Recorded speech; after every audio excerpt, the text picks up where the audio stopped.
I'll probably take a little more, like 30, 35 minutes. So I think it's a great time to be a geneticist. It's really, really exciting, and there are tremendous opportunities for really increasing the scale of genetics and genetic analysis. And I'll talk to you about, some of the things that I think are good about genetics, why we like genetics, and in particular focus on progress in complex traits. I think I've been to ESHG maybe once before, and it's kind of got a little more clinical genetics focus than say, some of the other meetings that I go to. But I think that kind of relationship between both clinical genetics findings and, almost more Mendelian style analyses and GWAS is really important. And to kind of start things off, I think one of the reasons that we really like doing genetics is because of what genetics can do to teach us about biology and teach us about novel therapeutics. So there's this really lovely paper by Matt Nelson and colleagues from GSK primarily in Nature Genetics that looks at the fraction of genes or the fraction of targets in different phases of clinical development that show genetic association evidence. Okay, so what you can see is that as you move further and further along the kind of drug development pipeline, so as drugs get to be closer and closer to actually being therapeutics in the clinic, the fraction of genes that have genetic support is increasing. And that's consistent with the idea that support for a target based on genetic information is one of the ways of boosting the chances that we're going to actually make a novel therapeutic. And that really matters, I think, especially for phenotypes that I tend to work on more than any other, and that's in psychiatry, where there's been very little traction in novel therapeutics over the course of the last 50 years. Now, these results are split into both OMIM genes here, so these are our kind of more traditional Mendelian, strong-acting, single mutations, very clear gene, and then these kinds of GWAS database results, so the things that are in the genome-wide association results list. And what you can see is that both OMIM and GWAS are providing information. They're kind of, as you move further and further through target, kind of pipeline development, you see a higher and higher fraction. But when you combine the evidence, you get really a lot of kind of bang for your buck, a lot of value. And that means that they conclude that, selecting targets that are genetically supported has the chance of potentially doubling the success rate of novel compounds being pushed into the clinic. Now, kind of why genetics in complex traits more than anything else, and this is really consistent evidence across basically every complex trait that we look at, from things like height to diabetes to schizophrenia. There's a clear, an important role for genetics. The earliest indications of this for more complex phenotypes actually came from Francis Galton, really founding in some ways, a lot of the kind of quantitative genetics, maybe not with the formal math that Fisher had, but he made this really elegant plot of looking at mid-parental height and taking individuals that are really short all the way up to individuals that are really tall, and then asking what their children's height were. And what you saw is this phenomenon of regression to the mean. So the shortest parents had short kids, but the degree to which they were short was not quite as extreme as the extent of the average height of the parents themselves. And so this regression to the mean is where we get this term regression, but it also shows that there's a similarity between relatives. And that similarity between relatives is consistent for something like height. And I think height is a good toy phenotype in some ways. It's easy to measure. It's pretty stable over life. Once you get to your adult height, you're pretty much there for the rest of your life. And that kind of consistency of height, it's also like one of those polygenic traits, right? There's not like a single gene that says, well, I'm going to be 6'3". Like, that's not how the genetic contribution to height work. It's really this idea of multiple small genetic effects scattered across the genome. And so taking these kinds of twin and family studies, there was a kind of entire community focused on this genetic epidemiology kinds of analyses. And Daniela Posma and Tinker Polderman did this really gorgeous meta-analysis of basically every single trait, every complex trait under the sun for twin and family studies. And by and large, the general rules of thumb are that pretty much every complex trait that you look at will have some kind of heritability, that the average estimate is around 50% of the variability in the population is being driven by these genetic influences, and the majority, you know, about 70% of twin studies support a kind of additive genetic model, this idea that we have lots of small individual genetic effects that are scattered across the genome that are acting, you know, that can be modeled as acting additively, okay? And there's I think, you know, given that this is an educational session, I think there's a really important distinction between what is something that can be modeled as behaving additively and true additivity. And it is certainly the case that you can have slight deviations from this additivity. You know, it's not a fully, you know, 0, 1, 2 is the number of doses of an allele and that giving the kind of impact on the phenotype. But that kind of deviation is going to, even if it's not perfectly additive, additivity will work under most scenarios. So it'll do a pretty good job of capturing what the genetic effect is, even if there's a little bit of nonlinearity, which I think a lot of people want to talk about. And a lot of that comes around the fact that things are small, and when effects are small, a linear fit works pretty well. So picking up this idea of looking at similarity, what's happened over the course of the last 7 or so years are, you know, people like Peter Vischer and Naomi Ray and Mike Goddard and Sean Purcell and others have been working on this idea of lots of small genetic effects that are scattered across the genome. And so what Peter came up with is this idea of trying to use the degree of similarity across common genetic variation as an index on whether or not there would be phenotypic similarity. So we're just comparing genome-wide how similar your genotype is to a random person in the population. And looking at all of those pairs, looking at all of those kinds of comparisons, you can get estimates of the contribution of common genetic variation to phenotypic variability. And what you see for height and for BMI and schizophrenia and depression and ADHD and autism is that basically all of these traits show, you know, kind of significant common variation contribution to phenotypic variability in the population. Okay, so there really are these genetic effects, and we, you know, have looked at this and measured a lot of genotypes and actually gotten to that kind of perspective. Now, there are kind of 2 main technologies, and I'll try and talk about both of them, but I'll focus actually more on arrays than on sequencing, because I think there's still an awful lot to learn about arrays, and while sequencing is tremendously exciting, I think there's still a lot of important things to think about and learn from what we've kind of achieved as a community looking at genome-wide association analysis. Okay, so the main reason for arrays is that the sample sizes are the largest. And from a kind of statistical genetics point of view or quantitative genetics point of view, sample size is the single biggest indicator of the relative success of the genome-wide association study. As you continue to add samples, you can continue to gain further traction in identifying regions of the genome that you can unequivocally point to as actually being associated, which can then be a line in to, say, new biology. And so when we talk about arrays, there are a variety of reasons. So the first and foremost is that common variation really is a feature contributing to basically every complex trait that we have assembled sufficient sample sizes to look at. And that cuts across psychiatry, that cuts across autoimmunity, metabolic phenotypes, basically every major domain of phenotypic variation in the population, be it human disease or trait variability.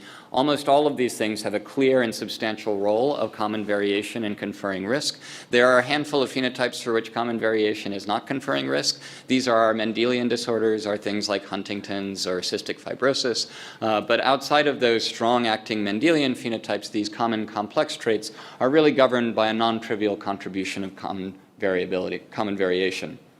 Now, not only is it the case that common variation contributes to these phenotypes, it is also the case that we can actually detect what this contribution is. So using approaches like GCTA or something that I'm going to present called LD score in the next few slides gives us an opportunity to actually not only say that it exists, but use it and bend this heritability to start to try and understand how different traits relate, so improving things like epidemiology and diagnostics and phenotypic classification, but also learning things about annotation and what functional marks of the genome that people like ENCODE and the epigenomics roadmap have really been putting together over the course of the last 5 to 10 years. Which of those marks are actually really relevant? And the more variability in the population that you can characterize, the more power you have to draw conclusions about how different phenotypes relate. And I think that's a kind of important set of questions that genetics can really kind of critically advance our understanding of. Okay, so let's just give a little bit of a description of say one of the large-scale consortium efforts for common variation analysis. This is the PGC that Mika Donovan, Stefan Ripke, and Pat Sullivan and Mark Daly and many others have contributed to over the since I guess 2007, 2008 sort of time. And what the PGC has been doing first and foremost is aggregating large-scale genome-wide association data sets and meta-analyzing them and really trying to put them through uniform QC, clean the data in ways, not too dissimilar from what Terry was talking about in the previous session, ways of trying to remove the hidden unwanted variation. But what has been an absolute, kind of clear trajectory for schizophrenia is that it's a 10,000 cases and 12,000 controls. The first half a dozen genome-wide association results that were, clearly significant started to emerge. And so this is a Manhattan plot where we've plotted the -log10 p-value of every SNP scattered across the genome. Here's the p-value there, and then here are all of the SNPs, and this is just thresholded at 10 to the -3. And this red line here is 5 times 10 to the -8, our kind of estimate of the dimensionality of testing common variation in the genome. Now, as you add sample sizes and get to 25,000 cases, you see 62 loci emerge. As you get to 37,000 cases, this was published in Nature almost 2 years ago now, there are more than 100 distinct loci associated to schizophrenia scattered across the genome. And that's really powerful for a variety of things. Each one of these individual genetic variants has the potential to teach us something about biology, about risk for schizophrenia in the population. And while schizophrenia has achieved this kind of dramatic success, it's not the only one that's gone on this kind of arc. And so as you look at increasing effective sample sizes here on the x-axis, on the y-axis you see the number of loci, and this is the case not only for schizophrenia here in purple, but also inflammatory bowel disease, type 1 diabetes, type 2 diabetes, coronary heart disease, all of the kind of major complex traits, these public health burdens for which genetic strategies have had some, but albeit limited success historically, are beginning to yield pretty much uniformly as a consequence of increasing sample sizes. And as common variation continues to be assayed in ever larger sample sizes, we'll see further and further identification of genome-wide significant loci. Now, this activity of identifying loci is all well and good. It's sort of like the first step in a series of downstream activities, some of which I'm going to try and describe in the next few slides. So first and foremost, I think genetics can teach you biology, and there are a ton of examples that are even emerging from common variation. But I think one of the ones that I'm most excited about is some work that Steve McCarroll and Aswin Sekar at the Stanley Center and the Harvard Medical School have really performed. And what they've done is they've taken this most strongly associated region of the PGC schizophrenia meta-analysis, and that happened to land in the HLA. Now, the HLA is one of the hardest parts of the genome to really interrogate. There's widespread correlation, there's kind of lots of LD between the genetic variation in those regions. The association itself did not map cleanly to a classical HLA allele, as is the case for most autoimmune disorders. So if you look at things like, MS or celiac disease, there's a clear HLA association. But what Steve looked at was, with Aswin, was this C4 gene, and C4 came in various numbers of copies. The C4a, there were kind of a variety of number of copies of this gene in the HLA region. So it's this kind of copy number variable gene. And what they did was they lined up basically the implied number of copies that you have of that gene and the degree of schizophrenia risk, and you got a near perfectly linear relationship, which is like a kind of beautiful dose response for this imputed C4 expression level. And that's really really exciting. And then also what you can do is show that C4 expression is different in controls versus schizophrenics based on brain tissue analysis. Okay, so this is now beginning to build a case that this dose-response kind of association that we see for a specific gene in a region identified from common variant analysis was maybe relevant to schizophrenia. And then Beth Stevens and Mike Carroll and others picked that ball up and pushed forward and looked at what C4 was doing. And what C4 was really seemed to be doing in the brain was kind of shaping the extent of synaptic pruning. Okay, so the brain goes through this, during development, a huge number of synapses are formed, and then they get pruned away. And I'll show you a picture of what that looks like from, I think, the kind of late 70s. But what Beth and Mike and others really demonstrated was that the degree of synaptic pruning was less in the C4 knockout. Okay, so that's like there's more kind of multiple overlapping inputs at this kind of critical point in development when C4 is being expressed.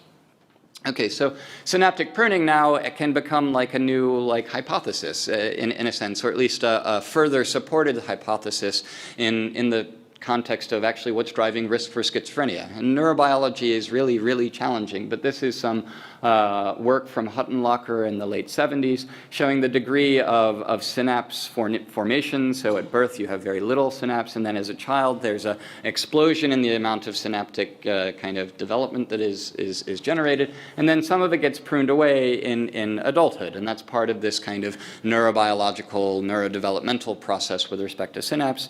And then second to that, David Lewis did some really nice work looking at postmortem brains showing that there is excess synaptic loss in schizophrenia patients compared to controls. And this is building a case. It's not to say that synaptic pruning is going to be the sole kind of biological phenomenon that's driving risk for schizophrenia in the population, but now we have genetic evidence that's supporting a specific gene, and that gene has a clear role in synaptic pruning in a mouse model, and then we see this correlation phenotypically in patients versus controls. And for something like schizophrenia, this is tremendously exciting because schizophrenia has, there have been a lot of neurobiological hypotheses, but it's been very difficult to take genetic results and use that to further strengthen specific hypotheses about what may be driving risk for disease in the population. Okay, so let's talk about LD score regression. I think when I look back through my email, this is why I was asked to give this educational session. And this has really been some collaborative work with Alkes and Mark that's been led by Brendan and Hillary and Poru, but really Brendan and Hillary were the main drivers of this particular work. And let's kind of talk about what this kind of this polygenic inheritance would look like in the population. So if we think about the genome and we think about the way the genome is organized, there are these regions of high LD, these so-called LD blocks. And this is a heuristic. This is a way of thinking about the way the genome is organized rather than, in truth, the fact that it's like discretely blocky. But there are regions of high LD where a lot of these genetic markers are heavily correlated with one another. And then there are kind of lonely SNPs, things that don't show much in the way of genetic, not much in the way of correlation between the markers around them. And if we think about what happens when you plunk down causal variants across the genome, and this is little c causal, these are variants that have an influence on phenotype but are not sufficient to cause phenotype. They just are a genetic perturbation, a small increase in risk or a small decrease in risk, depending on which allele you happen to have. And when you plunk down a causal variant in an LD block, you see association not simply to the variant itself, but all of the markers that are correlated with that variant. So it's pulling through the association evidence. In contrast, you can think about a causal variant being a so-called lonely SNP, and in the event that you have such a causal variant as a lonely SNP, you'll only see association to that lonely SNP and that lonely SNP alone. It will not bleed through because there's no correlation between this marker and the surrounding markers. Now, when we have a polygenic scenario, when we have lots and lots of variants that are scattered across the genome, then if we assume that they're just randomly scattered, okay, so if we just say that it's a complete, coin flip as to whether any individual variant is actually truly influencing phenotypic variation, alternately we can think about a so-called infinitesimal model, this idea that every single genetic variant contributes a little bit to phenotypic variability. I don't buy that model, but you can think about it. then what you'll see is that as you have more variation as you tag more variation as a marker, the chance that you tag a causal variant increases, meaning that you should show more association on average. And so we simulated this. We randomly scattered causal variants across the genome. We created this kind of QQ plot, this distributional look at our p-values, our test statistics. This is really good for interrogating the tail in contrast to the histogram approach that Terry was talking about that's good at looking at the distribution across the entire range. Because remember that 10% of your data lives like down here. Or 90% of your data lives down here, and this is just 10% of your data because a p-value of 0.1 is related there. And what we see when we look at our LD score, the amount of genetic variation that is being captured by an individual variant, what its sum of R squareds is, its kind of snippability, how much it's tagging. As you look at that increasing on the x-axis, on the y-axis you can look at the mean chi-square for association, and you see this linear relationship result. Okay, so this means that as you go, as you tag more and more genetic variants, you show more and more association, exactly as we kind of set up the toy example. Now we can contrast that with a scenario where population stratification is actually driving the inflation in the distribution of test statistics. That is to say that there's some confounding bias or lurking problem that is really showing most of the association evidence in contrast to this polygenic model. And under that scenario, there should be no relationship between the degree of LD and the amount of association. And the reason is because population stratification is driving, it's being driven primarily by drift. Okay, so this is random fluctuation in frequency between populations. And given that it's a random process, it's equally likely that this very large haplotype block is going to drift in frequency between populations as this individual variant. Okay, and so that means we've now decoupled this relationship between association, mean association, and the amount of inflation. That's all population genetics. Maybe that's kind of confusing, but we can do the stupid thing of just doing controls versus controls. So we take controls from the UK and compare them to controls from Sweden. And what we see is that we get very little in the way of a relationship between LD score and the mean chi-square. So we're getting this kind of flat line. Now this kind of principle, this general idea of the more, say, variation that you tag showing more association is also relevant in meta-analysis. So if you think about when you perform meta-analysis, things that are true, things that show true effects, as you add more data, your test statistic should continue to increase. And so if I double the sample size, on average, I should double the test statistic, approximately, if I'm a true member of the alternative. And this is a really critical point in terms of how we think about inference and how we think about the confidence of specific observations. And much in the same way that those association test statistics kept getting taller and taller for schizophrenia, that's exactly that same phenomenon. As we add more data, we build a stronger case. And that's really a good way to think about analysis, is how well you're building a case for evidence for association in the population or the relevance of an individual effect.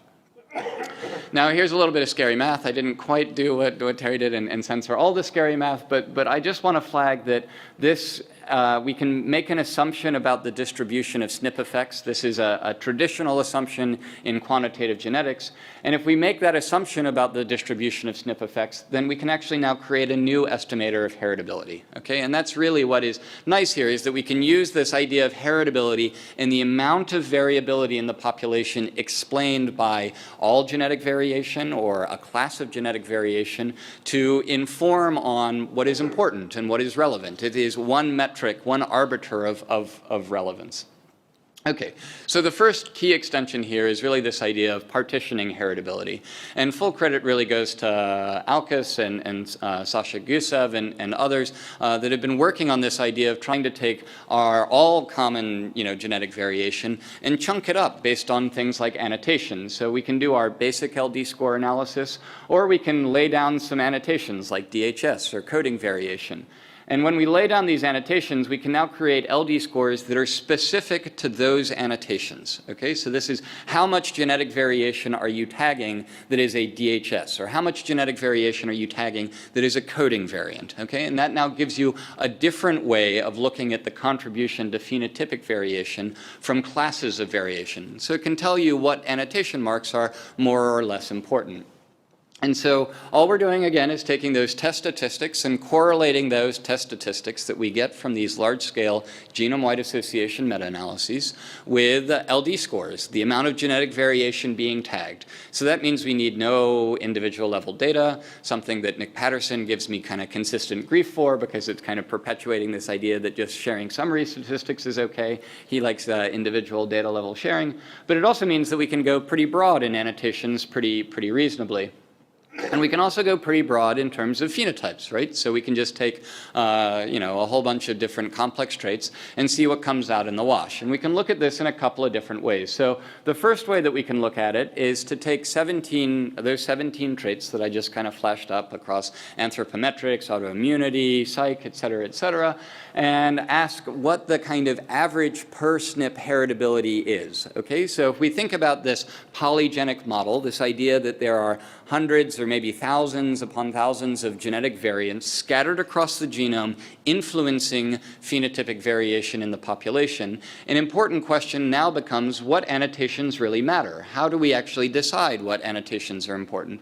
And so what's plotted here is the degree of enrichment. So you can think about an average per SNP heritability. That's what was in the equation effectively, is this idea of average per SNP heritability. And then you can think about enrichment. So decoding variants, say, do explain 2 or 3 times as much heritability on average compared to the baseline SNP. And we can go and look that up. So here's coding variation, and what we get is about 7.5-fold enrichment for coding variation. So on average, a coding variant will explain 7.5 times as much heritability as a kind of average SNP scattered across the genome. And what's really exciting about this is that, things like conservation, so I see Manolo sitting over there, and so that kind of lovely Lindblad-Toe ... Kellis annotation of the genome does the best in terms of enrichment. It does much better than, say, even coding, which is, interesting and important. And so just 2.6% of the SNPs in the genome, that class captures about 1/3 of the heritability on average, right? Okay, so whatever evolution is telling us, it's telling us that, these regions are actually very important. And so improvements in things like mammalian conservation can really help with our interpretation of what genetic variants might actually be pathogenic. We can also look at coding. We see the 7-fold enrichment up here. Or we can look at, epigenetic marks, these H3K4ME3 marks. And what we see there is that, you get about 1/3 of the heritability, but that 1/3 of the heritability is now in 13% of the SNPs rather than the 2.6% of the SNPs that conservation looks like. We can restrict to the peaks. Okay, so this is just trying to narrow down that particular analysis. And that strengthens the enrichment, although it doesn't, explain as much heritability. It's a smaller fraction of the genetic variation overall. But it does, to me, suggest that there's actually quantitative information in that peak height that is potentially relevant for interpreting these kinds of epigenetic marks. We can look at specific traits, and I'll probably skip this in the interest in time to move to cell type enrichments, because I think the cell type enrichment is a nice alternate way. So rather than looking at specific annotation categories, we can ask what cell types and tissue types might be particularly relevant in risk for a given set of phenotypes by aggregating these sorts of epigenetic marks into a meta-annotation that is looking cell type to cell type. And when we do that, we get some, nice results. We get things like CNS for schizophrenia. That looks pretty good. We get things like connective and bone tissue for height. That looks pretty good too, right? Like these are confirming the value of these genome-wide association meta-analyses at a very coarse scale. And as we learn more about how the genome operates, we will be able to get much more fine-grained in our understanding of what the biological processes are that are driving these phenotypes in the population. Now, a personal favorite favorite is BMI right here. So BMI shows the best enrichment for CNS, and that dovetails nicely with some of the mouse models of obesity, where basically it's knocking out genes that make mice compulsively overeat so that they get really, really fat. So like, the kind of idea that eating behavior is a major driver of BMI in the population, I think is interesting and something that we can kind of gain support from these kinds of analyses. Okay. Genetics can also reveal how traits relate. Okay, so that's like trying to learn about biology, both at a very specific individual variant level, like C4, or looking at broad brushstroke kind of assays that are trying to improve our interpretation of what genetic variants may or may not be relevant. But genetics can also teach us about how different things, relate to one another. Are there shared genetic effects? Is there a genetic correlation between a pair of phenotypes? And when we think about genetic correlation, we can actually think about kind of two flavors of genetic correlation. So we can think about one flavor where there are genetic effects on some trait. Maybe we'll call this trait LDL cholesterol, and then that trait could be causally related to a second trait. Maybe we'll call that trait, say, heart attack. Okay, and I think we're all pretty convinced that LDL cholesterol is a causal risk factor for heart attack. But genetics can help us, understand and interpret that through things like Mendelian randomization that I'm not going to talk about today. Alternately, genetic correlation can emerge from like pleiotropy or influencing some other trait that might influence a pair of traits. So maybe these are genetic effects on eating behavior, maybe genetic effects on BMI, and BMI influences both, say, type 2 diabetes and myocardial infarction or heart attack, but there's not necessarily a causal relationship between type 2 diabetes and myocardial infarction. There might be, but maybe not, okay? And so that distinction in what genetic correlation means is important, but the establishment of genetic correlation suggests that either we can identify genetic effects that live upstream of both things, or we can identify these sorts of causal relationships potentially. Okay, so to draw us back to this idea of LD score regression, where we're plotting the amount of genetic variation that is tagged by an individual genetic variant, so how many SNPs are you correlating with, and that chi-square, that mean association level, this slope estimates heritability, and what we do with genetic correlation is we estimate not one slope, but two slopes for the two traits, and then we take the product of the z-scores and we plot that line, okay? So what we're doing here is now creating a new sort of fake chi-square, because the chi-square is, the square of the z. We're creating this fake chi-square, and that fake chi-square here is now what we're going to run this regression on. And what that'll do is it'll pick up the amount of genetic correlation genome-wide, and we can do this between pairs of traits explicitly. It'll work under RG equals 0, so if there's no ordering to the kind of genetic effects, so if the things that increase risk for schizophrenia are equally distributed between increasing risk for obesity and decreasing risk for obesity, then we'll see no genetic correlation, even if that's a consequence of like regions of the genome being enriched for functional variation, like say around genes or in enhancers or promoters. So we formed the Brainstorm project about 3 years ago now, and there's Verneri Antala, one of my postdocs, and collaborator Aidan Corvin at Trinity College Dublin, with a whole bunch of others.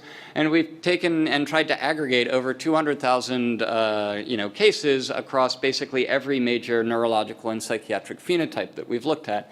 We're calling this the Brainstorm project, and what we see when we do these kinds of analyses is that we can get an estimate of heritability for pretty much every disease represented here. I'll let you read the diseases rather than talk about them. This scales from about 0.3 to 0.05. Every single major trait, disease, disorder, what have you, that we look at shows clear evidence of influences of common variation on phenotypic variation. I try and dissuade people from over-interpreting the specific point values of heritability. Heritability is a consequence of where you assume a threshold is for a given phenotype. There are a whole bunch of other assumptions that kind of fit into what's going on here. But the kind of take-home message is that we see clear and compelling evidence for the influence of common genetic variation on phenotypic variation really across the board. And then we can do some analyses of genetic correlation. And so what we see over here is that we get, anorexia nervosa and obsessive compulsive disorder show a high degree of genetic correlation. And that's really interesting because these are two distinct clinical phenotypes as they exist in psychiatry right now. And this is another way that we can start to think about using genetics to try and inform and improve our understanding of things like diagnoses for these very complex, difficult to study kinds of phenotypes. We see not only correlation between those two, but also with bipolar disorder and schizophrenia. Really, schizophrenia is a kind of correlator with almost every phenotype that we look at in major psychopathology, which is particularly interesting. It's also the largest meta-analysis. I mean, it's the phenotype the psychiatrists like working on the most. It seems to be the most debilitating in the scheme of things. But it is also worth mentioning that OCD correlates with Tourette's, but Tourette's does not correlate with anorexia nervosa. Okay, so there can be this structure that emerges, and by taking this more multivariate view, we can start to try and understand and think about reconfiguring how we define these clinical phenotypes. In neurology, things are a lot cleaner, and I think that's probably consistent with the idea that most neurological diseases are, driven by very specific pathologies, histopathology or imaging, or things like plaques and tangles in Alzheimer's disease, or the loss of dopaminergic neurons in Parkinson's and the substantia nigra. Like those kinds of phenotypes are much more specifically defined, or things like stroke or epilepsy, and those phenotypes don't show the same degree of genetic correlation across each other as is the case in say, psychiatry. We can look across psychiatry and neurology, and we see very little evidence for overlap. There are about as many red squares as there are blue squares, representing, basically an average estimate of about nearly 0. It's like 0.03 for the average genetic correlation across all pairs of traits across domains.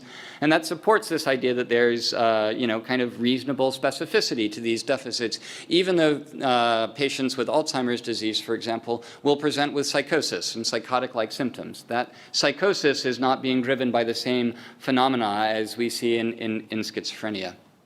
You can do this yourself. So Chris Zhang and Dave Evans were like, this is really fun, LD score and genetic correlation. You can go and upload these results, your own genome-wide association meta-analysis results, and it'll generate genetic correlations across something like 170 or so different GWAS. And so you can go and look at it there. Now, just to kind of touch on sequencing briefly, I got about 10 minutes. 5 minutes? 5 minutes? All right. So I'll just touch on sequencing briefly, just to flag the fact that sequencing really enables this comprehensive capture of genetic variation. And with that comes challenges of scale. So the data that I'll present here is really being driven by this U01 that Nelson Freimer and Arno Pelotti are leading, along with many others. And Andrea Gana, who's a postdoc in my group, has been doing a lot of work on the analysis. And I'll skip this. And so when we're talking about doing these kinds of QC and getting rid of the unwanted variation that Terry was talking about, there's a huge amount of kind of work that goes into looking at the overall data quality. And these methods are largely maturing, but they're also quite computationally expensive. And so we're working on a new software package called Hail that'll really leverage, kind of elastic compute and cloud computing environments to really make this go as rapidly as possible. Here's the Hail team. But what I want to talk to you about is not that, but this primary challenge in whole genome sequencing, this idea that whole genome sequencing is going to be much harder with respect to the analysis of rare variation in complex traits. And that's because it's not very straightforward to figure out what variants you should try and lump together, and the degree of, say, functional enrichment for individual given classes of variation. And so one of the ways that we look at this is on average minor allele frequency. Okay, so from the first 5,000 or so whole genomes, we've started to look at the average allele frequency of variation in different classes. We've got intergenic variation up here. That's most common. And then there's this kind of slow decline in allele frequency with loss of function mutations all the way down here. So these are our nonsense and our frame shifting insertion deletion polymorphisms. And they're on average the rarest. Next most rare is missense mutation. And then we see that promoters, transcription start sites, and synonymous variation are all about the same. And that's really going to be very challenging in terms of how to interpret what variation is actually functionally relevant phenotypes. And that challenge is also important because when you do rare variation analysis, you have to lump variants together as a class. You can't test the individual variant one at a time. And so our ability to tell what variants are functional is really important. Now, people are already trying to address this through things like eigen and CAD, and what you can see is that you can improve from our overall enhancer line here. So that enhancer line is pretty close to synonymous. You can kind of drag it down by focusing on the variants that CAD says are bad. But even those variants that CAD says are bad are not as rare on average as the putative loss of function mutations, meaning that we're still kind of somewhere a ways away from being able to tell what a functional non-coding variant is compared to interpreting the coding region more generally. So just to conclude, the genetics of complex traits is working. There's a tremendous opportunity to really dig into these genetic results and start to interpret and learn about disease. And I think that's like the most exciting thing about the genetics. I think epidemiology is poised to be completely revolutionized by genetics. And the use of genetics in Mendelian randomization in particular for causality, I think will be extremely powerful. And I think with that, I'll let you, read the rest of the slide and open the floor for questions and say thank you.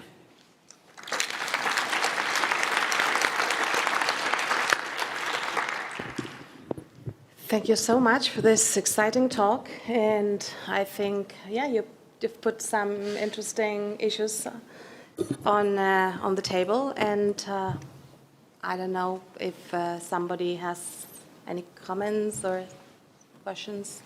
Don't be shy. Go ahead.